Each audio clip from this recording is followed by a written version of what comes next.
Mesdames et messieurs, bien-aimés dans le Seigneur, bonsoir et bienvenue à notre émission Mon expérience avec Jésus. Ce soir, nous recevons un merveilleux couple qui vient nous faire un témoignage. Ce n'est pas un témoignage de plus, mais c'est un témoignage qui a quelque chose à nous apporter. Alors quelque chose que nous allons recevoir en plus. Ils vont nous parler de leur rencontre, en passant par l'instant où ils ont pu se dire oui devant leurs amis, connaissances, et devant le Seigneur. Un parcours qui n'a pas été des plus simples, mais au milieu duquel le Seigneur a su se manifester de manière extraordinaire. Alors je vais me tourner vers le couple sans plus tarder. Mesdames et messieurs, bonsoir. Bonsoir, et pasteur. bienvenue à notre émission Mon expérience avec Dieu. Merci. Alors je vais vous laisser l'opportunité de vous présenter devant nos téléspectateurs. En commençant par monsieur, ensuite madame. Moi, c'est monsieur Ondoumou Efin, D'accord. époux de la belle créature que Dieu m'a donnée ici. Wow, ça commence très bien. Et moi, c'est Moussavo Ariane, épouse Ondoumo. D'accord. Alors, la première question que nous avons à vous poser, c'est de savoir la rencontre. Alors, comment ça se passe la première fois? Qu'est-ce qui se passe en fait, la rencontre? Est-ce que vous pouvez nous conter l'histoire de la rencontre, votre rencontre? Wow, c'est une histoire exceptionnelle. Ça commence dans mon intimité personnelle. D'accord. En fait, c'est une femme que je rencontre sans d'abord me l'avoir vue. J'habitais à l'opposé de la maison où elle devrait habiter au futur parce que je suis arrivé dans un nouveau quartier, on était installés. Et puis tout le matin, quand je voulais la fenêtre de ma chambre, une maison attirait mon attention. Et toutes les fois où je voyais cette maison, j'appelais mes petits frères, je voyais cette maison au fond, mais ils disaient, oh, mais là, moi, ma femme est dans cette maison. Et puis il y a un de mes petits frères qui me dit, mais il n'y a personne qui habite là, comment tu dis la femme? Je dis, mais je vous dis, je ne sais pas pourquoi, mais ma femme est dans cette maison.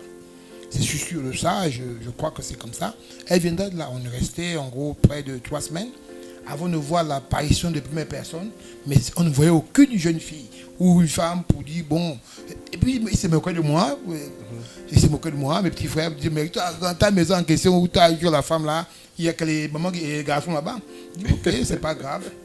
Et puis un jour, je revenais jouer au basketball. J'étais en train de marcher, il n'avait plus. À cause de la pluie, on avait arrêté de jouer. Quand je descendais à Montalier, puis j'ai trébuché. Puis j'écoute derrière moi un sourire. Je me suis retourné. Et dit, oh, donc toi, je glisse, tu ris. Tu vas venir. Tu me passes ta main, au moins sûr que si je glisse, je tombe, tu vas tomber, on rirait ensemble. Et bien, c'est comme ça que ça a démarré. Mais elle peut vous compléter quelques mots derrière si elle se rappelle de cet petit souvenir. D'accord, madame Ondoumou. De ce que je me rappelle, c'est que c'était pratiquement à cette même période, octobre-novembre, période de pluie, comme il pouvait si bien le signifier. Je revenais des cours. J'étais en tenue et lui il était devant comme il l'expliquait tout à l'heure, il a trébuché et ensuite je me suis mise à rire et c'est comme ça qu'il pouvait dire non mais comment tu peux te moquer de moi et tout.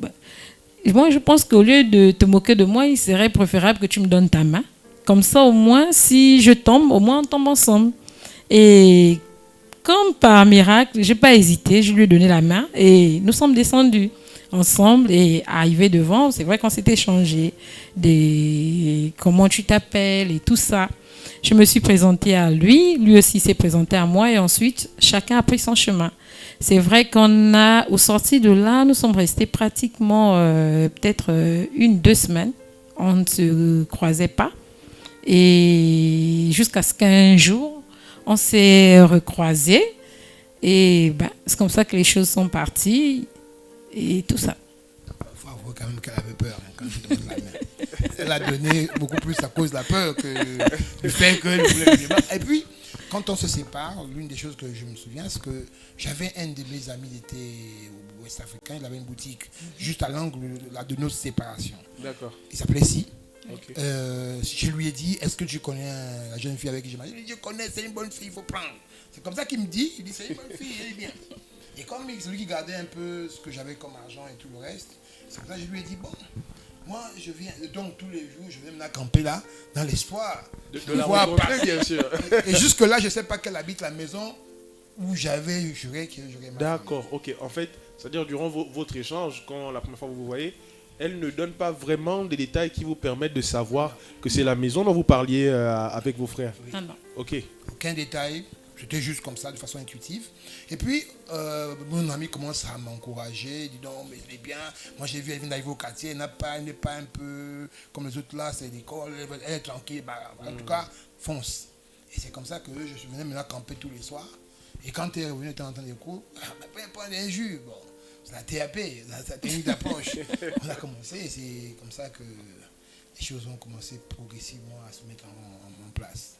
Et je tiens quand même à préciser qu'à cette période-là, je n'étais pas chrétien. d'accord. Donc, je n'avais pas connaissance de certaines choses. Pour moi, c'était le fait du hasard. Oui. Pour moi, c'était comme ça. Et puis, je vivais le hasard avec plaisir, puisque j'avais une personne avec qui j'échangeais, qui me plaisait bien, qui avait touché mon cœur. Et c'était un peu le plaisir que j'avais.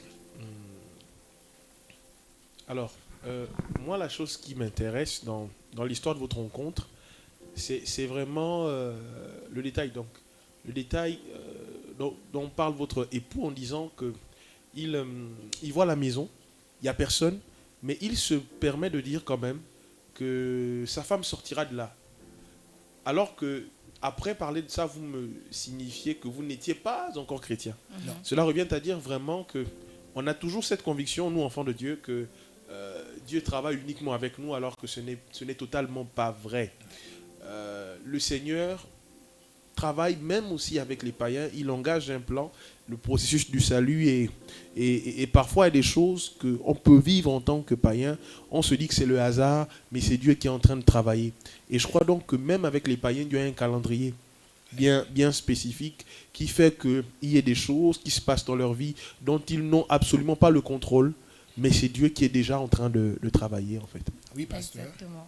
je peux affirmer avec certitude qu'il y avait une main visible derrière ma volonté d'avoir une femme dans cette maison. Je ne sais pas ce qui se passait, mais j'étais convaincu, au fond de moi, j'étais convaincu. Et c'est quand je suis devenu chrétien un peu plus tard que j'ai compris qu'on avait la capacité d'appeler les choses qui n'existaient pas à l'existence. C'est comme ça que c'est quand je suis devenu chrétien que j'ai réalisé ça.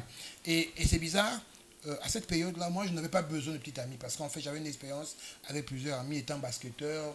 Je jouais à capot. J'avais un bagage de renommée qui était assez intéressant. Les gens regardaient exactement quand on partait jouer. Ici à Manda, j'avais une petite notoriété. Mais toutes ces choses ont fait que j'étais un peu là. J'étais fatigué de toutes ces choses-là. Et donc, je ne cherchais pas une copine, une petite amie. Non, moi, je voulais quelqu'un avec qui partager ma vie et puis avoir cette dimension de relation-là qui arrive à ce que ça a donné aujourd'hui. D'accord. J'étais déjà convaincu de ça. Alors, une petite question un peu personnelle.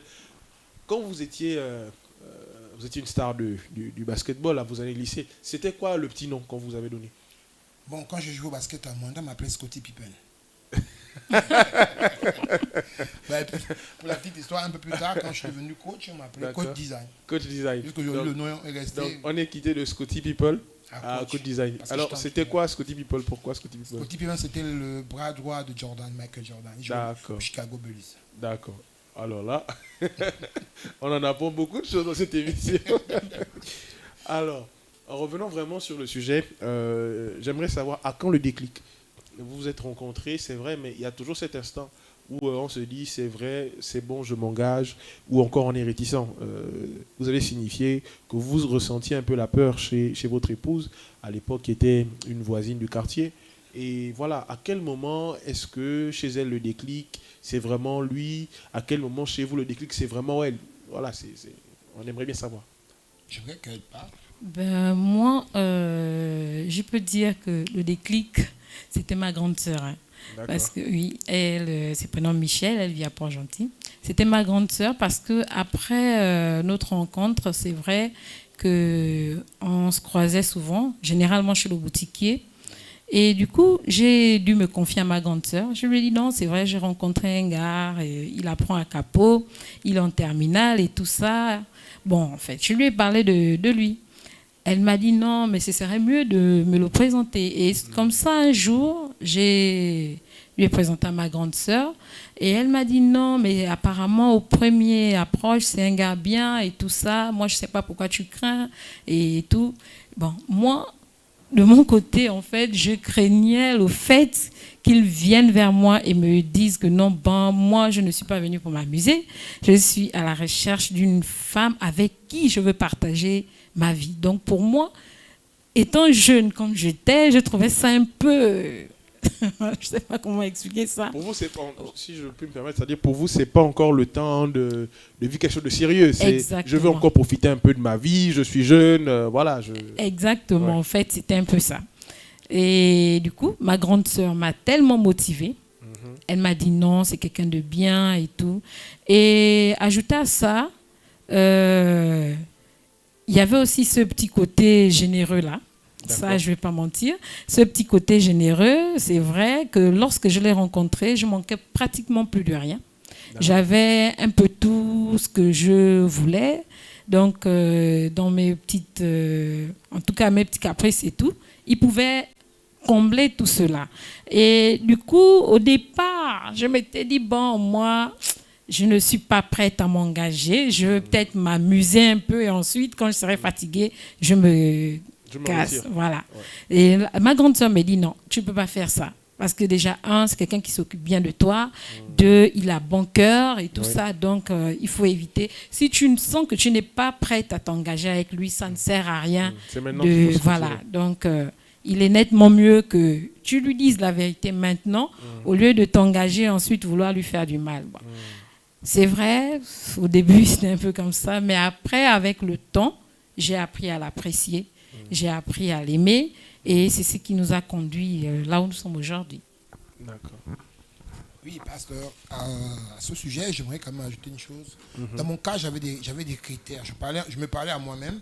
Enfin, je pensais me parler à moi-même. Je disais souvent que moi, ma femme doit être comme ça. Elle ne doit pas boire.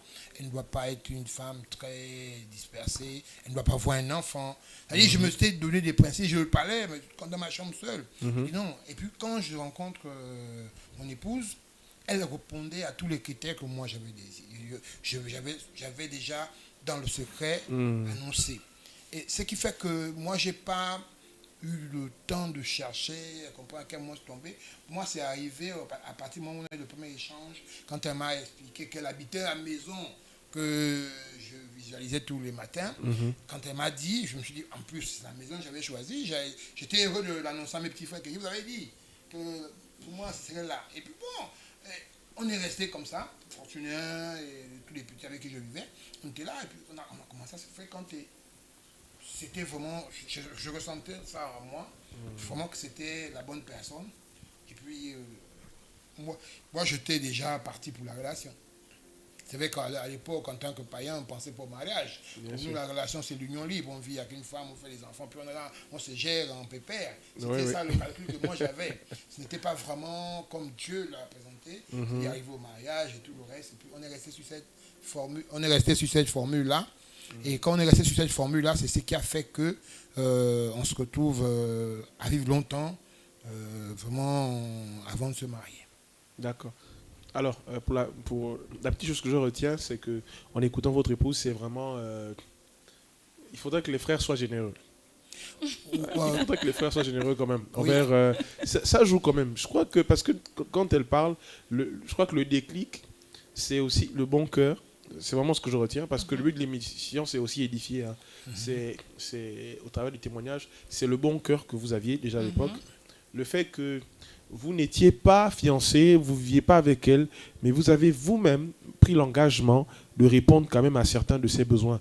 Sans pourtant, je pense qu'elle ne vous exige cela. Oui. Donc je crois que les frères doivent apprendre à être un peu généreux quand même. Ils doivent apprendre à le faire. Ça joue pour beaucoup. Et puis après, je crois qu'on doit faire attention parce qu'en étant chez le boutiquier, il y a des bonnes choses qui peuvent se passer. Toujours. En fait, c'est là où j'apprends à mon plus grand bonheur. C'est souvent bien de veiller à un endroit où on ne fait pas seulement que le vin. Et à cette époque, je ne buvais pas de l'alcool. D'accord. Donc j'étais là, moi j'étais un féru du coca. Donc je trouvais la raison de prendre le coca pour attendre mal du ciné passer. Je trouvais une occasion, toujours j'étais là. Et j'avais un coca tous les soirs que Dieu faisait, c'était là posé. Et vient, on se voit, puis elle passe. Je trouvais mon plaisir à avoir. C'était pas vraiment un problème de sexe, c'était vraiment le fait de voir la personne. C'est vraiment, je trouvais le plaisir d'avoir. De passer du temps avec la personne. Elle, discuter avec elle. Je me sentais en sécurité. C'était vraiment quelque chose d'exceptionnel. Oui. Waouh, c'est vraiment quelque chose de vraiment, vraiment bien particulier, votre rencontre. Alors, il y a un aspect spirituel aussi à l'intérieur qui est vraiment relevé et dont j'ai parlé au début. C'est vraiment cette histoire de se dire, c'est ici, ça va se passer, je ne sais pas comment, mais je sais que c'est ici. Et je crois que parfois le Seigneur met en nous des choses et c'est à nous aussi de commencer à y croire. Le fait d'en douter peut nous éloigner de ce que Dieu veut faire pour nous. C'est vraiment des choses parfois, on se dit, ça n'a pas de sens de penser comme ça, mais parfois c'est Dieu qui dépose ces choses en nous. Et Dieu, quand il dépose des choses en nous, il sait comment progressivement il va faire en sorte que cela puisse se produire. Alors la troisième question qui vous est posée, c'est de savoir à quel moment vous commencez à vivre ensemble, comment vous commencez à vivre ensemble en fait, c'est à partir de quelle période? Là, c'est elle qui est bien placée pour les dates. Vous savez, les femmes ont un petit rendez-vous avec les dates. Nous, les hommes, en général, les dates, ce que je pense qu'elle peut nous trouver une réponse dessus. Madame Ondoumou? Je dirais qu'on a commencé à vivre ensemble, si je ne me trompe pas, c'était à la période où... c'est vrai que de temps en temps, j'allais chez lui. D'accord. Il m'arrivait de passer aussi des nuits chez lui. Le plus, c'était lorsque j'avais appris, je pense bien que j'étais enceinte, quelque chose comme ça. Et du coup, j'allais de temps en temps chez lui. Parfois, je pouvais faire 1 semaine, 2 semaines. Après, je rentrais chez moi. Parfois, je pouvais juste aller passer la nuit et je revenais chez moi. Mais sauf qu'on s'est vraiment installés ensemble, je pense que lorsqu'il avait eu des problèmes avec ses parents, avec sa famille. D'accord. Il est venu s'installer chez nous parce que je vivais avec ma grand-mère et ma grande sœur. Donc, c'était à cette période qu'il est venu s'installer à la maison chez nous. C'est là où on a commencé à vivre ensemble. Wow. Et ça, c'est la réalité. J'ai traversé un moment de difficulté avec mes parents. Vraiment difficile. J'étais, à grâce de Dieu, je ne pense pas que je serais passé là. J'avais été traité de tous les noms, malgré le fait que j'étais élève, on me traitait de tous les noms des personnes établies. Pour eux, j'étais franc-maçon, rosicrucien. C'était quelque chose d'assez pénible. Et ça, quand ça venait de ma maman, c'était assez compliqué. C'était vraiment une embryomanie qui m'a déconnecté de ma famille plus de 10 ans. Wow. Je suis resté quasiment avec elle. Mon enfant est né, j'habitais avec elle. Tout s'est passé dans leur maison. Et j'ai eu la grâce d'avoir sa grand-mère qui m'aimait beaucoup. Ma belle-mère, ma défunte belle-mère, avait pour moi... Elle me disait même que moi, je veux bénir Dieu que tu sois avec ma fille. Et elle était chrétienne. Elle ne m'a jamais imposé d'aller à l'église. Elle me prenait pour son fils, malgré ce qui se passait. Elle ne connaissait même pas que j'avais des problèmes avec mes parents. Pour elle, c'était le copain de sa fille. Elle était contente. Elle ne voulait pas que sa fille soit debout avec des hommes à gauche, à droite. Elle a trouvé quelqu'un qui est assez respectueux, qui restait. Et puis bon, on est resté ensemble, comme ça, 10 ans. L'enfant est né, le premier. Il est né. Et c'est là où les choses ont commencé à basculer quand je suis rentré sur Mwanda. D'accord. Alors, quand vous rentrez sur Mwanda, les choses commencent à basculer. Comment ça devient intéressant. C'est vrai que ce n'est pas dans mes questions, mais là, ça devient intéressant. Non, en fait, les choses basculent sur Mwanda parce que quand je suis à Libreville, je ne prends pas d'alcool. D'accord. Je joue au basket. Quand je suis vraiment dehors, elle sait exactement où je suis. D'accord. Elle ne pouvait pas ne pas avoir l'information exacte sur où je suis. On se partageait et tout. Et quand j'arrive à Mwanda, je rencontre un de mes oncles. Et puis bon, j'habite chez ma maman.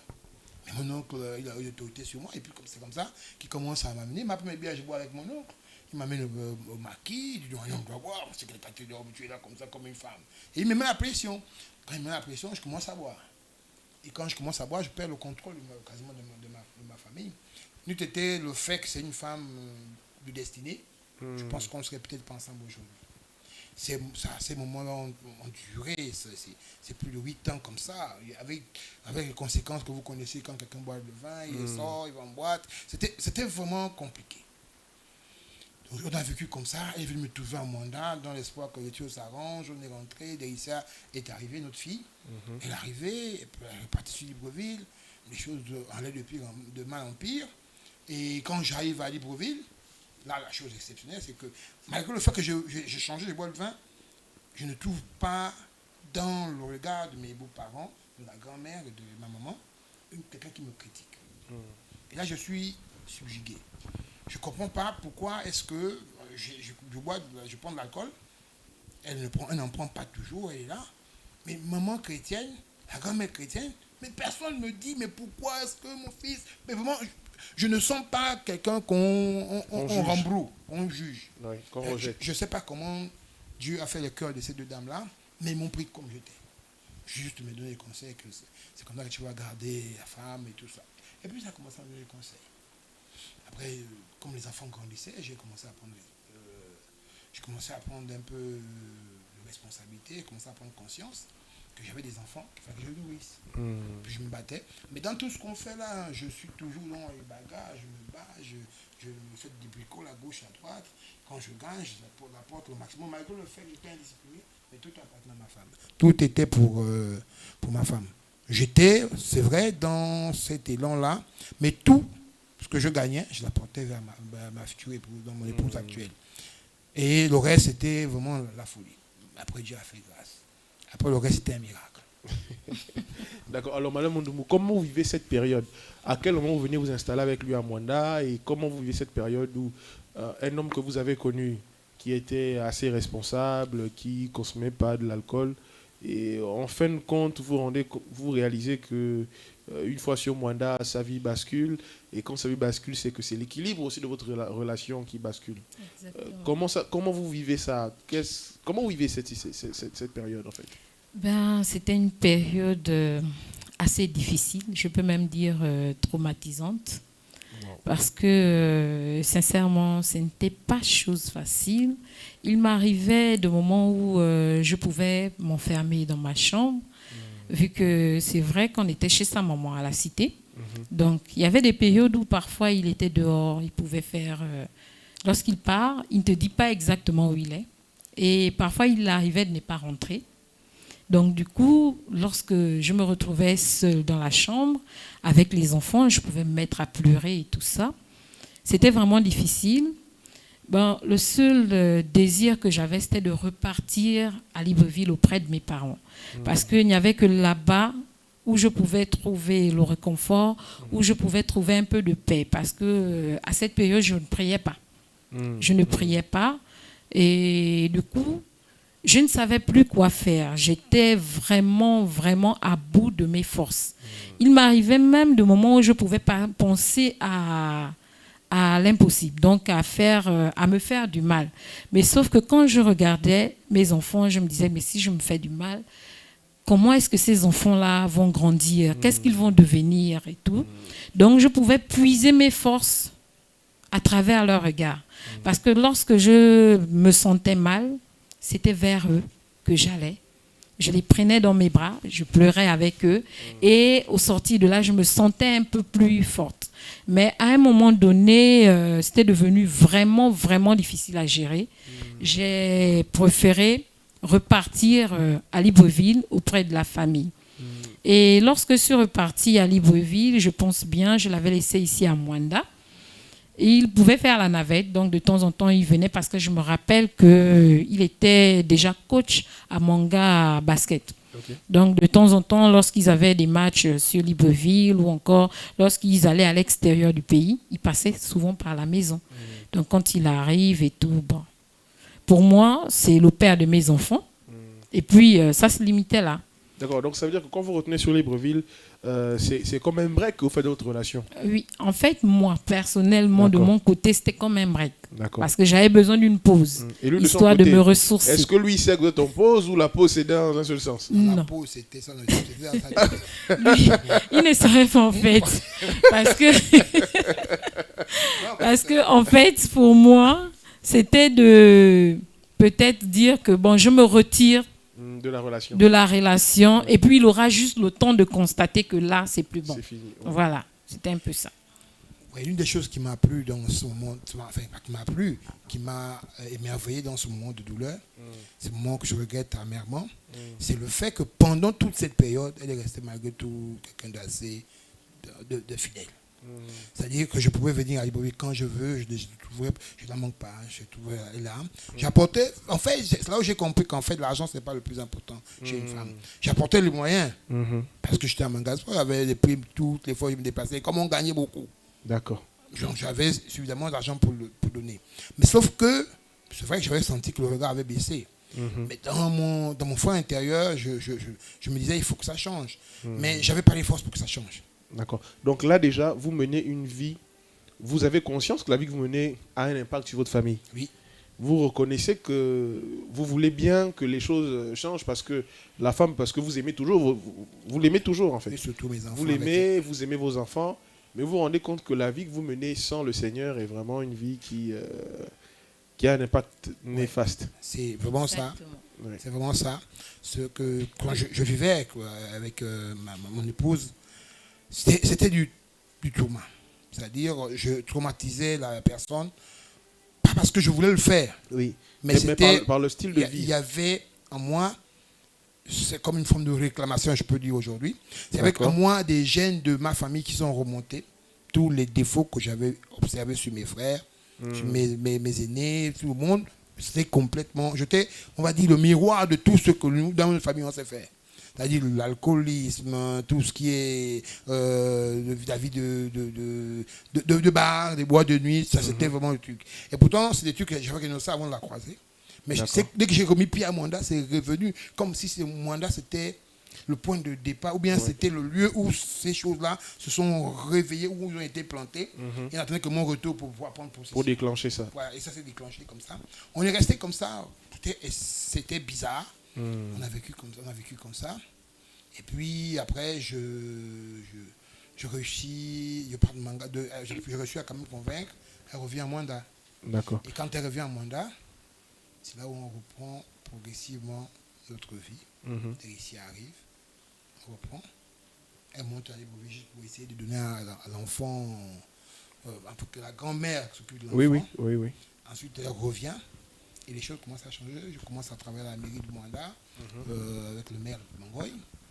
Si je saute certaines choses, elle pourra le dire. Je commence à travailler à la mairie de Mwanda.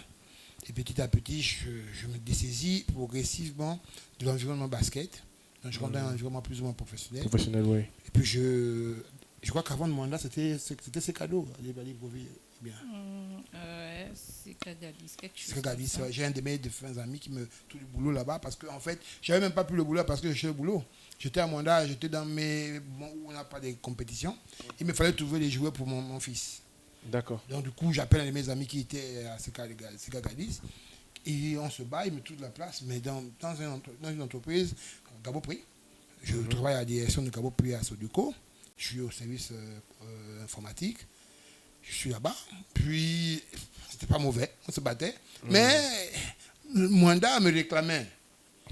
Donc il fallait toujours revenir à Oui, Mwanda. il fallait que je revienne à Mwanda. Je quitte Libreville, je démissionne. Je dis au chambre, je ne veux plus travailler, moi je rentre à Mwanda. Donc en fait, ça n'a rien à vous démissionnez, ça n'a rien à voir avec les conditions de travail. Non, du tout. Ça n'a rien à voir. Mais vous sentez au fond de vous que vous devez absolument revenir à Mwanda. Je revienne à Mwanda. Donc, et surtout que mon oncle passait son temps, il m'appelait, et je pense qu'à un moment même quand elle décrochait mon téléphone, c'était un martyr. Façon dont il parlait à ma femme. Ça aurait été aujourd'hui, ça n'aurait jamais été comme ça.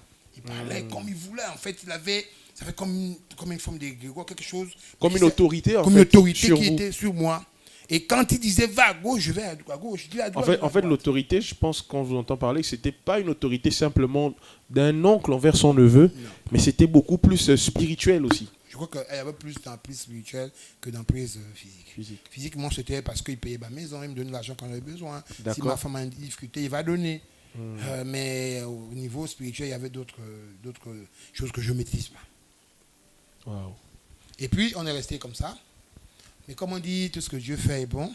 On s'est battu, on s'est installé à l'Alliance, à Mwanda. Et puis petit à petit, comme je suis parti chez maman pour nous, on commençait à louer. Il fallait que je prenne conscience que je dois payer un loyer. Oui. Je dois m'occuper de ma famille. On a eu des vertes et des pas mieux. On a passé des moments difficiles avec elle. Et ce qui m'a permis de comprendre que c'était vraiment une épouse. Elle n'était pas venue à cause de l'argent, je n'en avais plus. Parce qu'à l'époque où je suis à Lyon, je n'en avais plus. On passe des moments où on a 500, on dit bon, l'enfant mange et on dort comme ça. Wow. Et puis ça arrivait, on a vécu comme ça. Après, je réussis à avoir mon oncle décède, justement. Après, mon oncle décède. Quand il décède, je sens comme une forme de soulagement. L'oncle en question d'accord. Il décède, je sens comme une forme de soulagement. Pas que j'étais content qu'il soit mort, mais je me sentais plus obligé d'être dehors. En fait, il y a comme un détachement avec la vie que je menais. Oui. Ça a progressivement corrigé. C'est vrai que je buvais, mais c'était plus à la même vitesse où je sortais. On va passer tout un week-end et revenir un lundi, par exemple. À la maison, oui. À la maison. Ça a commencé à se stabiliser. Quand ça s'est stabilisé petit à petit, et puis Dieu a fait grâce, je suis arrivé à Comilog. D'accord. Et quand je rentre à Comilog, c'est là où je commence à travailler. Et Dieu fait grâce, je rencontre l'apôtre. D'accord. L'apôtre Namba, qui tous les jours vient à mon bureau. Il constate ma désinvolture, c'est-à-dire une façon de vivre. Moi, je pouvais consommer quelque chose, un morceau de pain, je le laisse sur le bureau. Et puis quand je reviens, je le remange. Et lui avait constaté que toutes les fois, il venait, il trouvait soit une bouteille d'eau que j'ai consommée, il ne m'a pas trouvé, mais c'est là. Et je reviens, je mange devant lui. Il me dit, tu vis comme ça? Il dit, oui, je vis comme ça. Il dit, non, le monde est dangereux, tu ne peux pas vivre comme ça. Il faut que tu prennes soin de toi, tu ne peux pas tuer mon fils, tu ne peux pas te permettre de vivre comme ça. Il a commencé à me parler là, il m'a parlé de Dieu. Il m'a invité à l'église, j'ai dit, non, t'inquiète pas, le boss, un jour je viendrai. À l'époque, je l'appelais comme ça, je ne l'appelais pas mon apôtre, je l'appelais le boss. Le boss, t'inquiète pas. Le boss, t'inquiète pas, je viendrai. Et puis, je viendrai, je suis venu jusqu'en 2019. D'accord. Donc, vous rencontrez l'apôtre à peu près en quelle année? C'est-à-dire, le décès de votre oncle, c'est en quelle année? La rencontre avec l'apôtre, en quelle année? Je rencontre l'apôtre entre 3 et 4 ans après le décès de mon oncle. D'accord. 3 et 4 ans. Et quand je rencontre, je suis à Comilog, je suis au service comptabilité fournisseur. Quand je rencontre, il venait pour ses occupations personnelles. Et quand il arrivait, il me rencontrait, il ne manquait pas un moment. Il me touchait à mon côté. Non, fils, tu vas venir, toi, tu es un serviteur de Dieu, tu es un fils de Dieu, il faut venir. Lui, le boss, ça c'est bon, je sais, je suis conscient, on m'a beaucoup dit ça. Et puis, entre-temps, j'ai eu quand même un passage entre la mort de mon oncle et l'église Guillaume aujourd'hui. J'ai eu un passage par l'église catholique. C'est aussi un passage qui m'a fait beaucoup de bien. Parce que j'avais un ami prêtre qui m'a soutenu dans mes moments de galère, dans mes moments de difficulté. Il m'a vraiment soutenu, c'était pour moi un frère. Il est là toujours, ici au Gabon. Il est prêtre toujours. Au Gabon ici. Il m'a vraiment tenu par la main, il m'a aidé. Quand je manquais de nourriture, il en apportait. Il faisait même que les offrandes de l'église, il me les apportait à la maison pour manger. On est arrivé à ce niveau où c'est lui, il me dit on mange chez toi, mais je n'ai rien payé. Il me dit non, il y a la nourriture que les gens ont amenée. Moi je suis ici, je connais préparer, elle va s'en occuper. Elle a fait la bouffe, on mange avec prêtre à la maison. J'avais rien, pas d'argent, pas de trucs exceptionnels, mais il était avec moi. Il était là, c'était le soutien, jusqu'à ce que je rentre à Comilog, je rencontre l'apôtre. Et puis, on dit, en 2019, quelque chose se passe dans ma vie. Là, c'est quelque chose qui se passe vraiment dans ma vie, parce que je tombe malade. Le médecin dit, j'ai le cœur fissuré. Je suis évacué à Libreville, je crois qu'elle était même stressée, tu devais être ici, Amanda. Je pars à Libreville. Quand j'arrive à Libreville, je me retrouve devant le médecin. Il me demande de faire les examens, je dépense pas de 600 000 francs, il ne regarde même pas les examens. Donc, apeuré, je fonce chez l'apôtre, à son bureau. Quand j'arrive, je lui explique la situation. Il me dit, non, mon fils, tu as peur de ça? Viens, je prie pour toi. Viens, je prie, il a prié pour moi. Je rentre à l'hôtel, je ne sais pas, je me sentais pas bien, j'étais toujours malade. Je suis resté à l'hôtel, puis j'ai fait le séjour que je devais faire, je suis revenu à moi là. Je trouve mon pouce. On a commencé à fréquenter ici. Je lui dis, moi je m'en vais déjà prier, je ne vais pas pour l'église catholique. Comme on est catholique, je ne vais pas te forcer. Mais si tu veux, moi je pense que tu vas dire, mais il n'y a pas de problème. Au début, elle est partie. Les enfants n'étaient même pas d'accord avec le fait de venir prier au ministère ici. Et puis, elle a commencé, elle a dit, bon écoute, on va aller. On est venu regarder 2 fois le culte, comme je disais, parce qu'à l'époque, moi, je venais regarder. Faut pas se dire que je venais prier. Moi, je suis venu regarder, je regarde. Puis bon, je vois comment les gens priaient, je regardais les gens prier. L'apôtre a fait l'appel, qui veut abandonner sa vie, qui veut se donner au Seigneur. Je suis venu. Ce jour-là, j'étais le seul dans le ministère qui s'était mis debout. Je suis allé devant, il m'a fait faire la prière de repentance. Après ça, j'ai reçu ce désir de vraiment de rester dans l'environnement. Je suis resté dans l'église. Commencé à prier, mon épouse m'a suivi. Après les autres, c'était les disciples, je les ai imposés. C'est ma maison. Je lui ai dit, ça c'est chez moi. Celui qui ne veut pas, il ne reste pas. Et tout le monde est venu, et c'est comme ça qu'on s'est retrouvés ici. Et c'est par la grâce du fait qu'on a rencontré le Seigneur ici. On a vécu une expérience nouvelle. Et là, je pense que je vais laisser la parole. J'ai beaucoup parlé à mon épouse pour qu'elle nous raconte la partie entre le moment où on a rencontré le Seigneur et ce que Dieu a fait pour nous. Je peux faire qu'elle le dise. Déjà, lorsqu'il fait la rencontre de Papa Nzamba, il me fait part de la situation. Il me dit non, j'ai été invité. Je pense que c'était une bonne année. C'était un 31 décembre. Ouais. Il me dit non, j'ai été invité par un apôtre et tout. Donc, le 31, là, je ne serai pas avec vous à l'église catholique. J'irai là-bas. Je lui ai dit ok, il n'y a pas de souci. Il est venu et moi, je suis allée à Saint-Dominique comme d'habitude avec les enfants. J'ai passé la messe là-bas. Lui, il avait passé le culte ici. Et ensuite, après le culte ici, je pense qu'il m'avait appelé. Je lui ai dit non, je suis à la cité chez ta tante et tout. Il est venu nous retrouver là-bas. Et ensuite, nous sommes rentrés à la maison. Il pouvait me raconter un peu l'expérience qu'il avait vécue ici. Oui. Moi, je le regardais étrangement parce que connaissant ma personne, je savais, c'était un attaquant de pointe. Donc, du coup, ce qu'il me raconte là, ça, c'est sa vie. Et puis, ça ne me regarde pas. Oui. Et le dimanche qui avait suivi, il est venu ici. Il m'a dit non, on va à l'église et tout ça. Là, on m'a invité. J'ai dit non, moi, je ne pars pas là-bas. Il est venu. Je suis allée à l'église catholique, comme d'habitude avec les enfants, oui. Il est venu et après le culte, on s'est retrouvés à la maison. Il me raconte et tout. Bon, voilà la situation. J'ai dit, ok, d'accord, il n'y a pas de souci. Je pense que c'était 2 dimanches après, j'ai commencé à voir quand même un petit changement. J'ai dit, je vais quand même faire un tour, histoire d'aller visiter. Et je pense le 3e dimanche, on était venus. Nous sommes arrivés, les enfants étaient allés à l'église catholique, je pense, ce jour. Oui. Nous sommes arrivés ici à 2. Déjà que j'étais habituée avec l'église catholique. Oui. Donc, du coup, lorsque je suis arrivée, ça priait dans tous les sens. J'étais un peu perdue. Donc... J'étais un peu perdue. Je me demandais, mais en fait, qu'est-ce qui se passe? Je suis où, en fait? Je ne me retrouve pas. Et... je ne vais pas vous mentir, ce jour, le message, je ne l'avais pratiquement pas écouté. Parce que pour moi, il y avait trop de bruit. D'accord. Et tout. Je suis rentrée à la maison. Il pouvait me poser la question, comment tu as trouvé le culte aujourd'hui? Je ne sais pas. Et tout. J'ai ignoré la situation. Vraiment comme quoi, excusez-moi, vraiment comme quoi, c'est pas toujours la première fois qu'on arrive à l'église, que voilà, on va être touché vraiment favorablement par rapport à ce qui se passe. Oui. Exactement. Et du coup, le dimanche qui avait suivi, il m'a dit non, on repart à l'église. J'ai dit non, je ne pars pas là-bas. Je suis repartie à l'église catholique. Et nous sommes restés comme ça.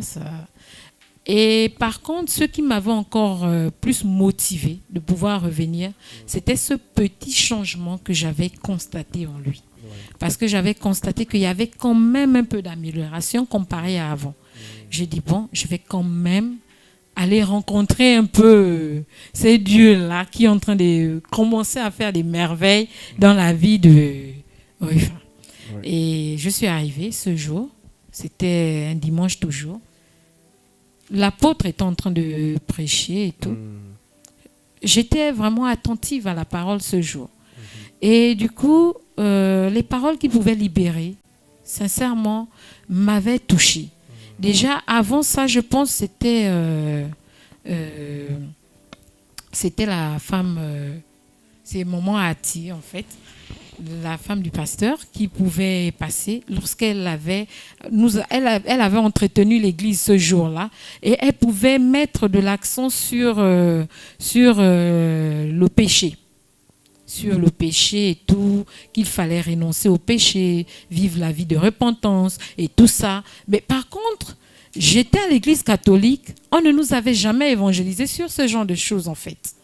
Et j'avais quand même trouvé ça un peu étrange, ça m'avait un peu captivée. J'ai dit, attends, le message ici, il est quand même différent. Il va falloir que je revienne parce que le message d'aujourd'hui, par rapport à ce que j'ai toujours écouté avant, il y a vraiment une très grande différence. Et c'est ce qui a fait que je reste. Et en restant, à un moment donné, c'était tranquille. Il y avait un changement à la maison. Et après, tout d'un coup, je ne sais pas qu'est-ce qui s'est passé. Peut-être quelques mois après, j'ai eu comme l'impression que tout ce qu'on avait pu enterrer avait refait surface. Avait ressurgi. Ouais. Voilà. Donc, lorsque ça a refait surface, ça m'avait découragée, en fait. Comme pour dire qu'en fait, on ne va pas à l'église pour un homme. Ouais. On va parce qu'on a la conviction qu'on a rencontré le Seigneur et qu'on tient à y rester parce qu'on vient pour Dieu. Amen. Et lorsque ça a ressurgi, ça m'avait découragée. Je suis restée assise à la maison. J'ai fait pratiquement une affaire de 1 mois ou 2 mois. Je ne venais plus à l'église. Ouais. Et même à l'église catholique, je n'y allais plus. Je suis restée assise à la maison. Et un soir, je pense que c'était un après-midi, c'est Daniela qui vient cogner au portail de la maison. Oui. Elle vient cogner. Non, avant ça, je pense, je suis tombée malade, oui. Je suis tombée malade, j'étais vraiment malade. Vraiment, vraiment malade. Au point où j'ai fait tous les examens possibles. Parce que je me rappelle même, je suis allée à l'hôpital ce jour. J'ai demandé au médecin de me faire un bilan général. D'accord. Il me dit, mais pourquoi tu demandes le bilan? J'ai dit non, parce que sincèrement, je vis avec un homme que je ne trouve pas très juste et je suis malade, je ne comprends pas pourquoi. Je préfère déjà prendre le devant, j'ai besoin d'un bilan général. Il m'a prescrit un bilan général. D'autres examens, j'ai dû les faire à l'hôpital Comilogue. Les autres, je suis allée les faire à Franceville et tout. Bon, j'ai fait les examens, tout ce qu'il fallait. Je suis repartie chez le médecin. Le médecin me dit, mais madame, tu n'as rien. Tu n'as aucun souci. Ben, je ne comprends pas pourquoi est-ce que tu es malade et tout, mais j'avais vraiment maigri. Et je suis rentrée à la maison, je ne comprenais pas. Et c'est comme ça que lui, il avait appelé, je pense, Papa Nzamba. D'accord. Pour lui expliquer la situation. Papa Nzamba a dit, bon, moi, je ne suis pas à Mwanda. Je vais appeler ma femme, elle va passer. Et j'étais assise à la maison un soir autour de 17-18 heures. Quelqu'un est venu cogner au portail. D'abord, il m'a appelé. Il m'a dit, non, la femme du pasteur va arriver. J'ai dit, mais elle arrive ici faire quoi? Donc, en fait, c'était ça. Elle arrive ici faire quoi? Ok, d'accord, il n'y a pas de souci.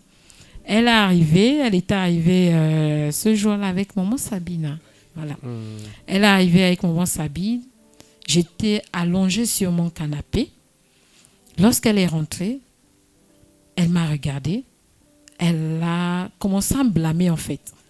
Elle me dit, tu te lèves de là où tu es assise, tu rentres dans ta chambre, tu te couvres la tête, tu t'habilles correctement et tu ressors. J'étais étonnée, je dis, bah attends, c'est quoi le projet? C'est quoi le projet? Et du coup, j'ai obéi. Bêtement, je me suis levée, je suis rentrée dans la chambre, je suis ressortie. Lorsque je ressors, elle a commencé à partager d'abord la parole avec moi. Et j'étais vraiment très brûlante de fièvre, je me rappelle ce jour. Et elle a partagé la parole avec moi. Après partager la parole, elle s'est mise debout. Elle m'a tenue par les mains. Elle a commencé à prier avec moi. Elle a prié fortement. Et au sorti de cette prière, j'ai transpiré. Et du coup, la fièvre m'avait quittée. Et lorsque la fièvre me quitte, en sortant de la maison, je pense qu'elle avait même fait ce témoignage ici. D'accord. En sortant de la maison, elle croise... non, c'était moi qui avais vu ça. Elle est passée, maman Sabine est passée. Et moi, quand je sors, je vois comme une espèce de caillou devant la porte. Et déjà, à la maison, le portail, il y avait un portail hermétiquement fermé. Oui. Quand je regarde, je dis, mais qui a emmené le caillou devant la porte? C'est comme ça qu'elle se retourne et dit, le caillou. J'ai dit, oui, il y a un caillou devant la porte, mais ce n'est pas le caillou, c'est une tortue. Donc, j'étais perdue. J'ai dit, la tortue, elle est rentrée par où? Oui. Et elle a prié, elle a fait ce qu'il fallait faire. Elle a versé l'huile d'onction, elle a demandé d'aller acheter le pétrole, on a consumé la tortue et tout ça. Mais vraiment, avant d'abord, même de mettre le feu sur la tortue, c'était tout un combat. C'était tout un combat. C'était la première fois que je voyais une tortue aussi rapide. Waouh! Vraiment aussi rapide. Logiquement, elle est très lente. Aussi rapide parce qu'elle cherchait à sortir mais sauf qu'il n'y avait pas de voie d'issue. Et elle a réussi à consumer la tortue. Comme quoi les choses mystiques vraiment sont... Exactement. Et elle a appelé mon mari. Il est descendu. Lorsqu'il est descendu, il est venu, maman Ati était déjà partie. D'accord. Il est venu, il a pris le relais. Et le lendemain, elle m'avait demandé de passer ici à l'église. Je suis passée autour de 13-14 heures. On a continué la prière. Après la prière, je pense que j'avais commencé à vomir depuis ici. Je suis arrivée à la maison, c'était toujours les vomissements. Mais au sorti de là, la maladie avait disparu. Et c'est comme ça que je me suis dit, là quand même, il s'est passé quelque chose que moi-même, je ne maîtrise pas du tout. Et du coup, j'ai décidé de m'accrocher. J'ai dit non. Là, il n'y a que Dieu pour pouvoir me sortir de ce genre de situation. Voilà. Ouais. Et c'est ce qui a fait que je reste. Et ajouter à ça, je pense que, si je ne me trompe pas, en fait, c'est ça, c'est ce qui a fait que je m'accroche et tout. Je suis restée à l'église. Et après, il y a eu encore un petit moment de découragement. Un petit moment de découragement où il a fallu que Daniela arrive à la maison, venir m'exhorter, me parler un peu de la parole de Dieu et tout ça. Je suis revenue à l'église et j'ai décidé de m'engager. J'ai décidé de prendre mon baptême et de continuer la marche avec Christ. Et vraiment, je dis merci à Dieu parce que de là où il m'a prise et de là où il m'a emmenée aujourd'hui, vraiment, c'est tout un fossé. Dieu est merveilleux. Dieu est merveilleux. Vraiment. Amen. Moi, je veux vraiment... Il y a un point que vous avez abordé qui m'a... C'est vrai que des points merveilleux. Mais il y a un point qui m'a beaucoup interpellé. Je ne sais pas pour les téléspectateurs, mais c'est le lien entre le fait que la maladie, elle n'est pas détectable. Au niveau de la science, les médecins font tous les examens. Il n'y a aucun problème détecté. Mais après, il y a quand même les manifestations d'un point de vue physique que quelque chose ne va pas.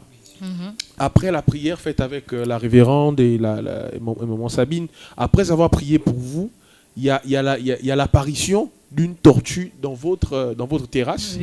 Et cette tortue qui, comme on le dit couramment, la tortue, elle se déplace lentement. Mais là, c'était une tortue qui se déplaçait très vite. Très vite, en fait. Vraiment, elle était rapide. Hein. J'avais jamais vu ça, en fait. Et là, je comprends qu'il y a un lien direct entre la tortue et la maladie. C'est vraiment pour emmener les gens à comprendre, ceux qui vont regarder l'émission, qu'en fait, dès l'instant où on arrive à rien prouver par la science concernant ce qu'on peut ressentir en termes de douleur et de maladie, c'est que vraiment il faut se tourner vers le Seigneur.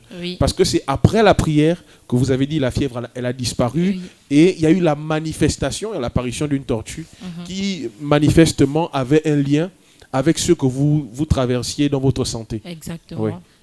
C'est là où Dieu est merveilleux, pasteur. Oui. Parce que tout ce qu'elle vous dit là, je ne suis pas à la maison. Waouh. Je suis déjà engagé à Guillon. Peut-être pas engagé comme exerçant un service pour Dieu. Mais au moins, je venais à l'église régulièrement.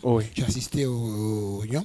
J'avais toujours mes mêmes addictions. C'est-à-dire, j'avais l'addiction à l'alcool qui me dérangeait. Et puis, j'en parlais toujours avec l'apôtre. Je disais, mais apôtre, je n'arrive pas à sortir de ça. Il me dit, ça va aller. À un moment, il m'appelait même, je suis à la station Total. Il m'appelle, il me dit, oui, je suis à la station. Il me dit, tu fais quoi? Il me dit, j'étais à main rouge là.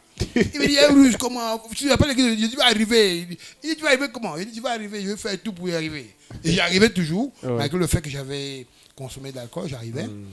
Et c'est passé comme ça jusqu'au jour où c'était mon deuxième 31 dans le ministère. Donc ça faisait déjà 1 an que vous étiez déjà engagé dans le ministère. Je venais régulièrement au culte, au service, régulièrement au temps de prière. Et puis, l'histoire du cœur m'embête. Quand je vais voir le médecin, il dit je suis tension. Il dit j'ai la tension. Je dis non, je ne peux pas avoir la tension. Parce que j'ai lu le livre de David de l'époque qui disait qu'il ne peut pas avoir attention, le fils de Dieu ne peut pas avoir attention. Ou je suis le fils de Dieu, ou je suis le fils de Dieu, comment je peux avoir attention? Il me dit non, mon petit, je peux te montrer, voici des paramètres. Docteur Moula, je peux le citer. C'est quelqu'un de très bien que j'aime beaucoup. Il a découvert beaucoup de choses dans ma santé.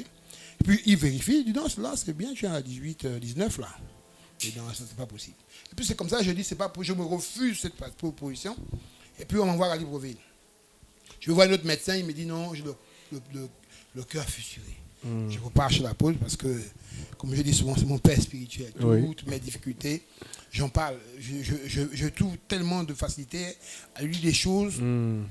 Je ne cache pas parce que je sens en lui un père. Il comprend, il sait exactement. Je ne sais pas ce qu'il a passé ou a traversé en tant qu'être humain comme moi, mais en tout cas, il a toujours trouvé réponse. Donc je demande à rencontrer, il me dit je vais à Libreville, je prends le billet, je vais à Libreville. Je rencontre, je profite de l'occasion du fait que je suis évacué à Libreville pour le rencontrer.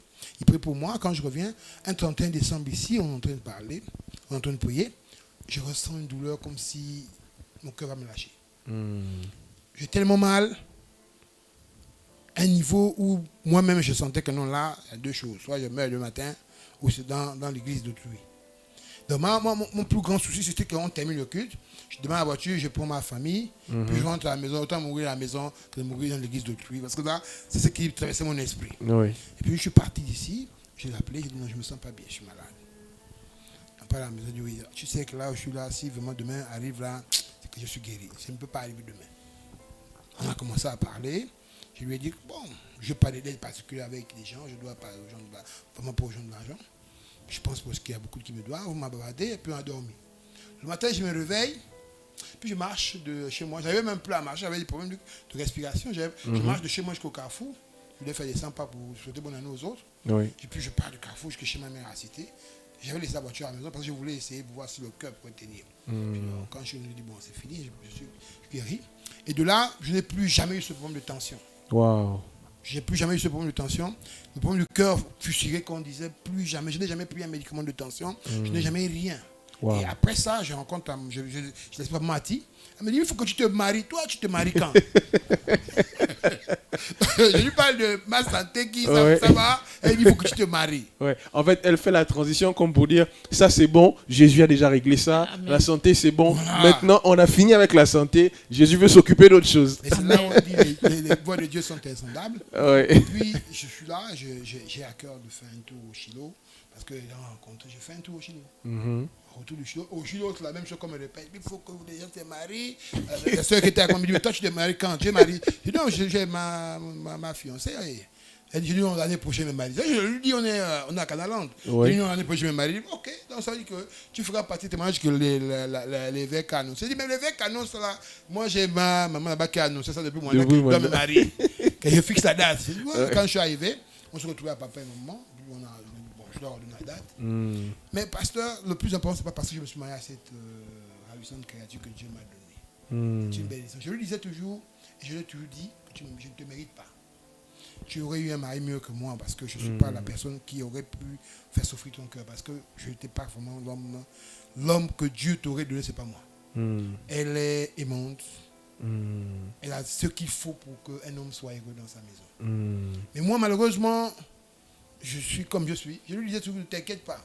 Si Dieu m'a permis, dans une discipline là, d'arriver à l'église, je suis sûr que lui-même qui a commencé là, il va faire quelque chose. Et c'est comme ça que je disais, on te dit quoi je parle. Dans les moments de douleur, dans les moments où elle ne se sentait pas bien, c'est vrai, je vais changer. Je n'ai pas la capacité, mais je sais que je vais changer. Elle ne me croyait même pas, tellement écouté ça, elle était arrivée à un niveau où elle ne me croyait même pas. Elle dit, je vais changer, je te le dis. Je suis convaincu. En fait, j'avais cette conviction au fond de moi que je vais changer. Mais je n'arrivais pas à changer.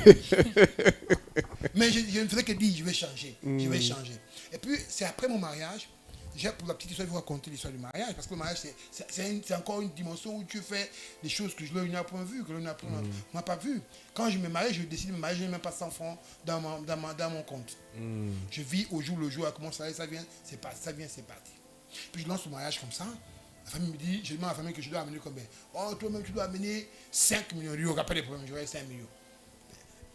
J'aurai les 5 millions. Mais jusque-là, je n'ai pas. Puis, bon, je vais à Libreville en évacuation comme d'habitude, parce que j'ai un défaut. Ça va même failli se répéter encore ce moment-là. Toutes les fins d'année, entre novembre et décembre, je suis toujours évacué à Libreville. Wow. Là même encore, j'ai failli être évacué. On devait peut-être parler à l'émission. Je suis à l'hôpital, j'ai fait une forte montée de fièvre, j'ai les plaquettes qui ont baissé, mais j'ai dit au médecin, je ne pars pas à Libreville, je refuse d'aller à Libreville. Si cette fois-ci, on règle ça à mandat ici. Et quand je dis ça, 3 jours après, mes programmes pour un entretien de fin d'année, mon évaluation annuelle. C'est comme ça, c'était juste une parenthèse, c'est comme ça que je me retrouve dans le mariage, mais je n'ai rien. Je m'arrange à me battre, je trouve un peu d'argent, je vais au Congo, j'achète la marchandise, on réussit à trouver toute la marchandise, et puis on se met, mais il n'y a pas des espèces pour donner au mariage à Libreville. C'est là où j'ai vu que Dieu avait une main sur tout ce qu'il appelle. Je me retrouve à Libreville, de son côté, Dieu me fait grâce, je donne un peu d'argent. Je me retrouve à Libreville, j'ai même l'argent comme je paye 3 millions. Je me dis, bon, les 3 millions, je prends ça pour investir pour mon mariage. Pour le mariage, oui. Malheureusement, on se retrouve à la conférence à Libreville de Dagmis.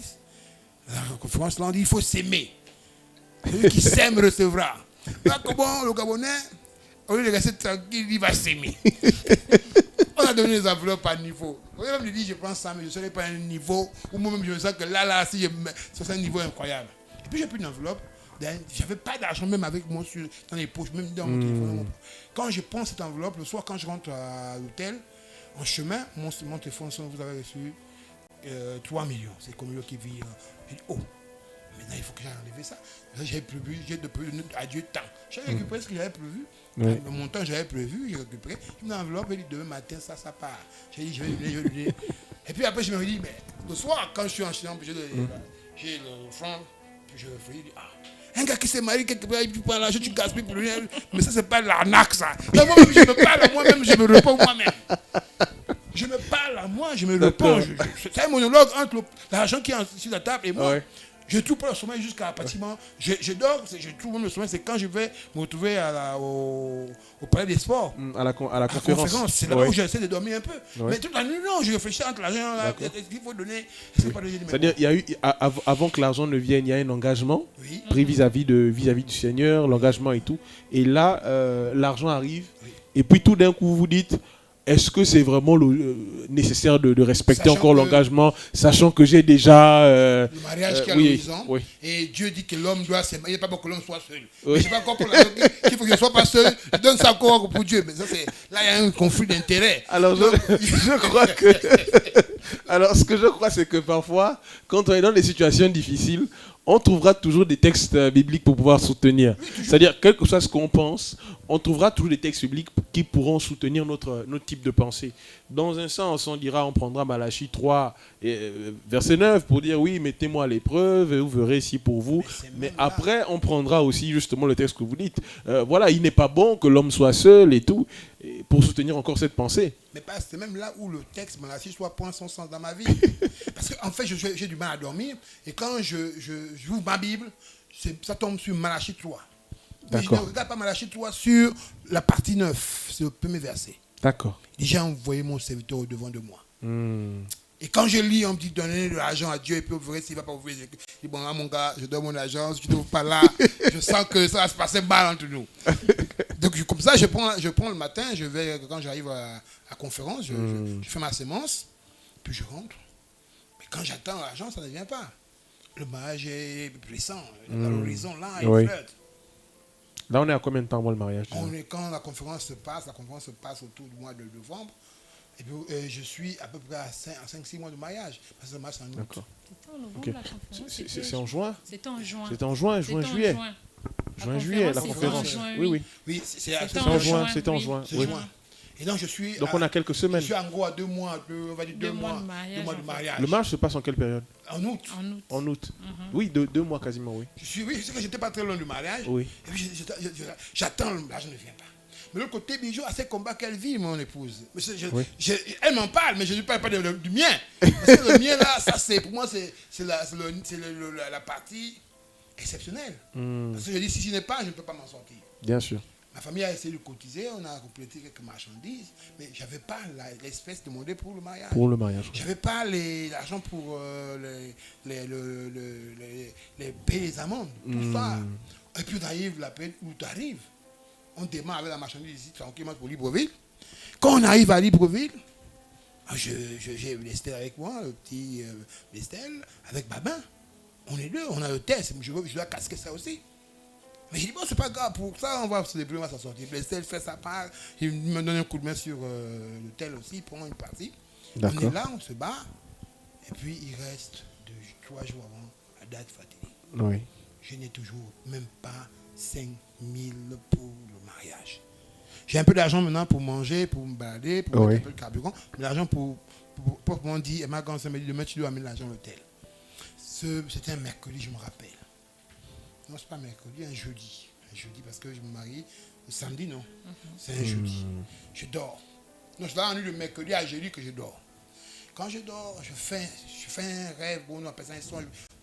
À l'église, c'est un songe. Puis on me dit, lis le psaume 138.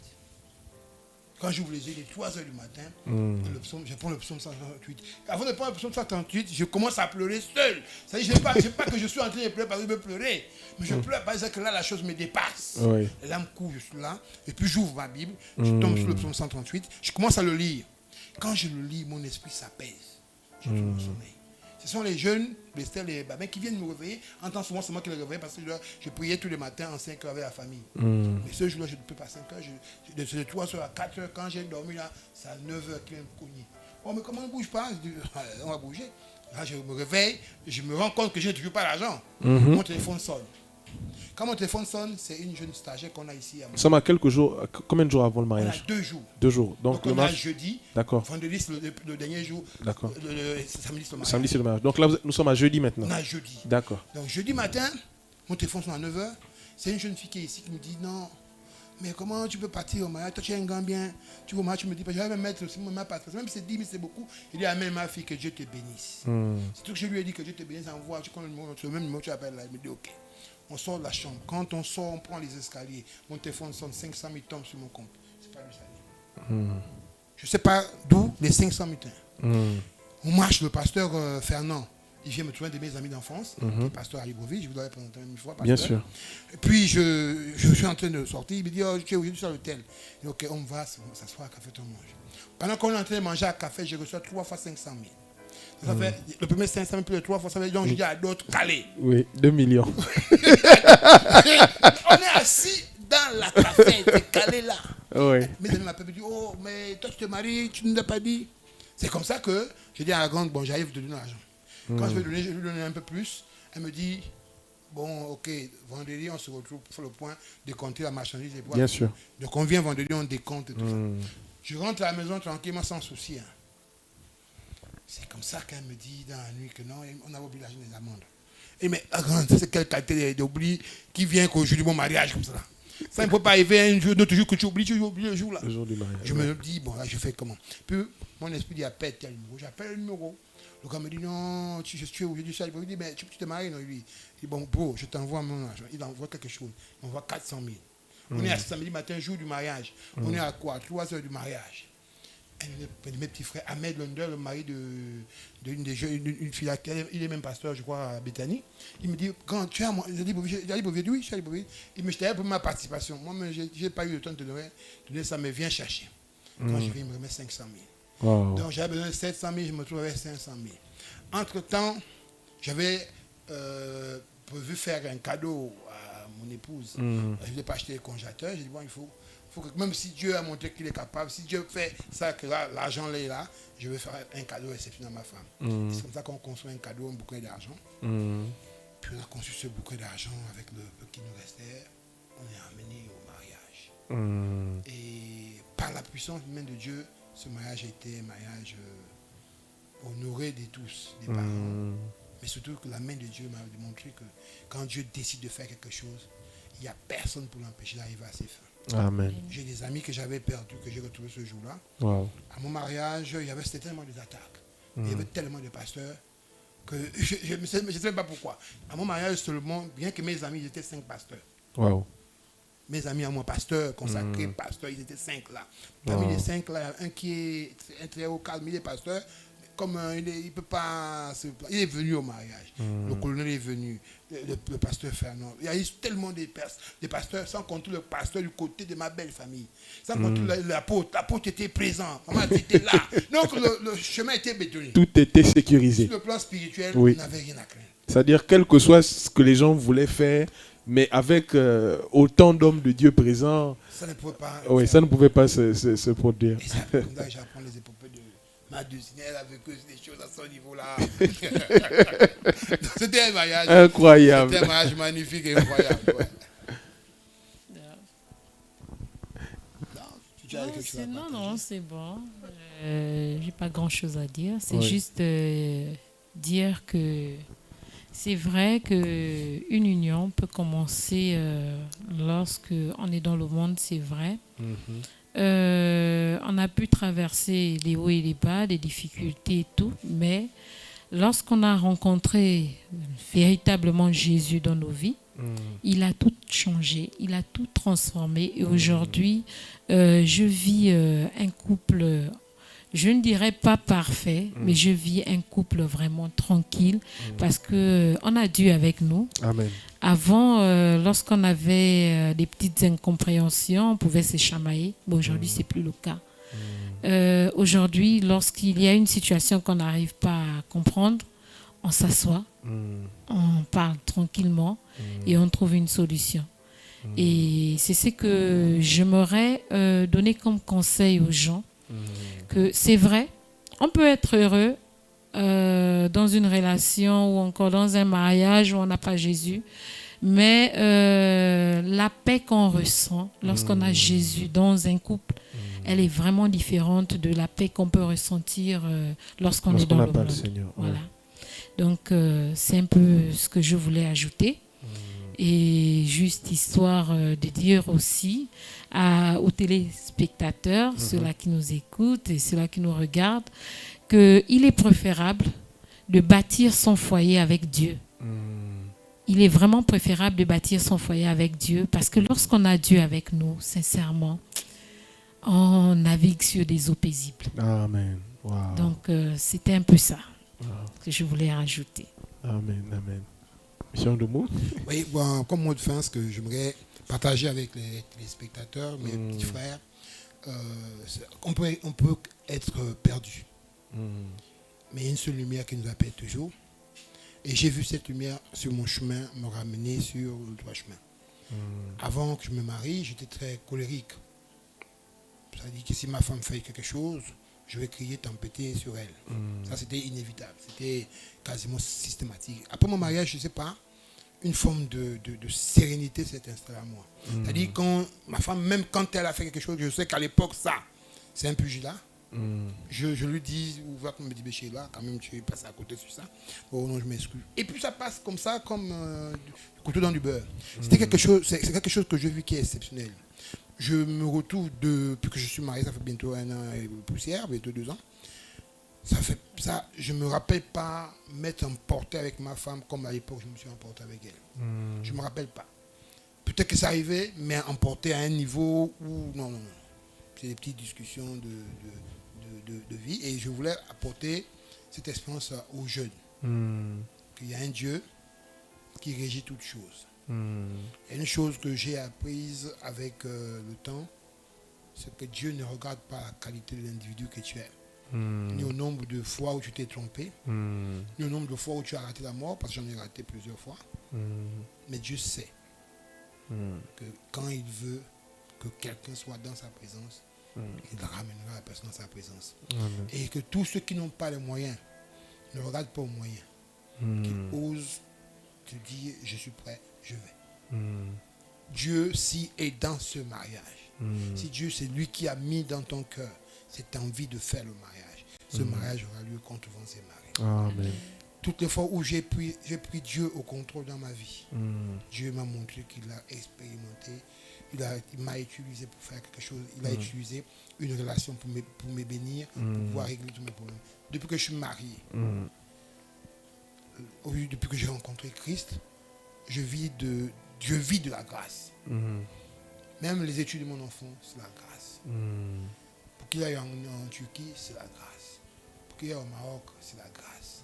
Je n'ai pas économisé une seule fois de tout ce que le peu que j'ai pu faire avec Christ. Je n'ai jamais épargné de l'argent pour dire je vais épargner parce que mon enfant doit aller à l'école, je vais épargner parce que je vais acheter une voiture, je vais épargner parce que non, je ne l'ai jamais fait.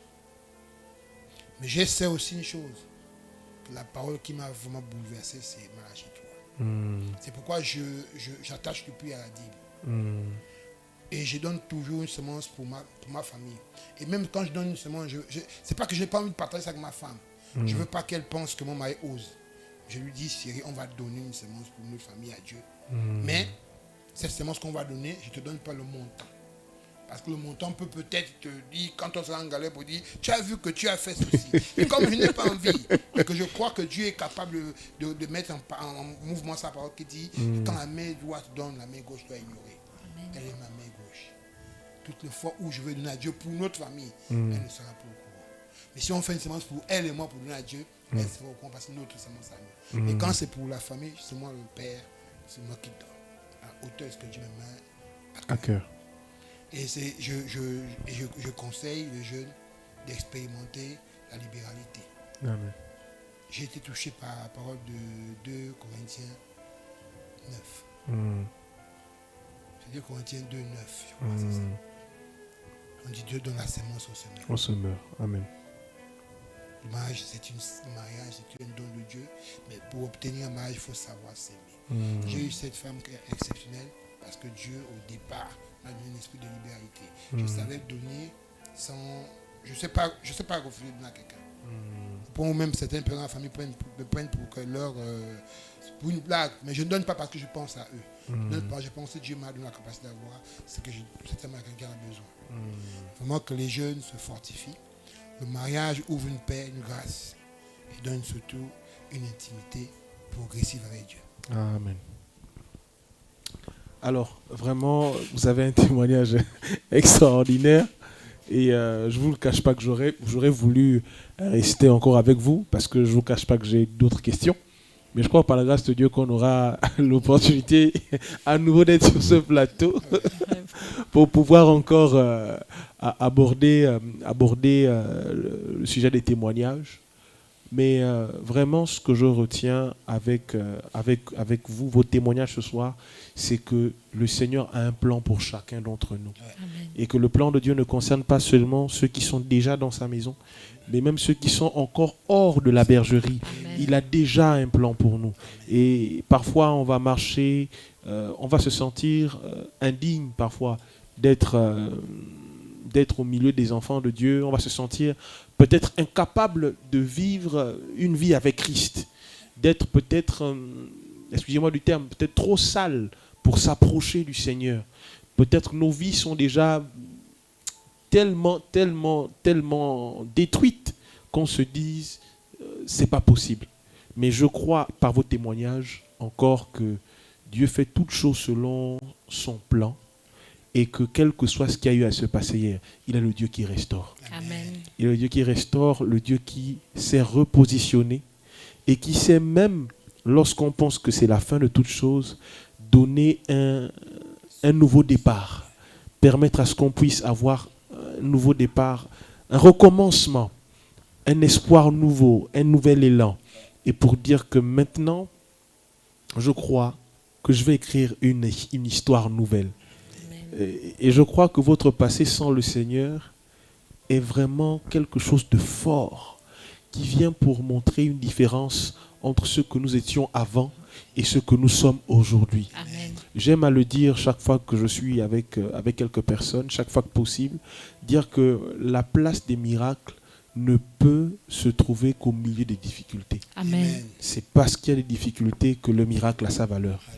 Alors, il est le Dieu qui fait des miracles, il est le Dieu qui fait des merveilles. Malachie 3, mettez-moi de la sorte à l'épreuve et vous verrez si pour vous, je n'ouvrirai pas les écluses des cieux.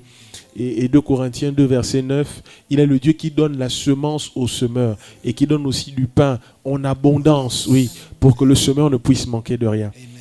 J'aimerais que nous puissions prier pendant 1 minute pour toutes ces personnes qui nous regardent, qui passent par des temps difficiles financièrement, qui sont pour certains encore dans le monde, qui n'ont pas encore donné leur vie au Seigneur, pour d'autres qui sont un pied à l'intérieur de l'église, un autre pied à l'extérieur, pour ceux qui certainement sont sous l'emprise de certaines malédictions de famille. J'aimerais que nous puissions prier, afin que le Seigneur qui vous a fait grâce, leur fasse grâce à eux aussi. Amen. Prions le Seigneur. Éternel Dieu, oh Père, ce soir, Père éternel, Seigneur, ce témoignage puissant qui vient avec quelque chose en plus, oh my God, viens encore fortifier, viens relever, viens restaurer les vies. Oh mon Dieu, merci pour ton œuvre dans la vie du couple en Boumou. Merci Seigneur Jésus-Christ, dans les vies ces personnes qui nous regardent, je sais que tu as un plan. Je crois que tu as un plan. Tu es celui qui relève. Tu es celui qui restaure. Tu es celui qui renouvelle. Tu es celui qui donne un nouveau départ. Tu es le Dieu, Seigneur Dieu, qui apporte, Seigneur, des choses nouvelles. Peu importe le passé. Tu es celui-là qui écrit des histoires nouvelles. Oh mon Dieu, merci mon Dieu, mon Seigneur, oh Jésus-Christ. Merci pour l'œuvre que tu as accomplie dans les vies de ceux qui sont déjà dans la bergerie. Je pense aux célibataires, je pense à ceux qui passent par des temps financiers hautement difficiles. Je pense à ceux qui sont au chômage. Je pense à ceux qui n'enfantent pas. Je pense à ceux qui sont dans les chaînes du péché, à ceux qui sont dans les chaînes des liens de famille. Je prie, Père éternel, afin que l'œuvre de la croix qui a parlé en notre faveur parle en leur faveur. Seigneur, que la liberté qui est expérimentée en Jésus-Christ, Seigneur Dieu, soit aussi leur partage dans le nom de Jésus-Christ. Tu es si merveilleux, tu es si merveilleux, tu es si puissant, tu es unique en ton genre. Ô Père éternel, comment ne pas te glorifier pour ce que tu as fait dans la vie de cette famille. Oui Seigneur, alors que nous sommes en prière, Seigneur, ce pourquoi je me réjouis, c'est parce que tu mets dans mon cœur cette parole. La famille Ondoumou est à toi. La famille Ondoumou est à toi. Et tel tu me le dis, alors que nous sommes en prière, Seigneur, il y a aussi des familles que tu es en train de sélectionner. Seigneur, c'est parti d'un simple regard, c'est parti d'une simple parole qui était prise comme une parole en l'air.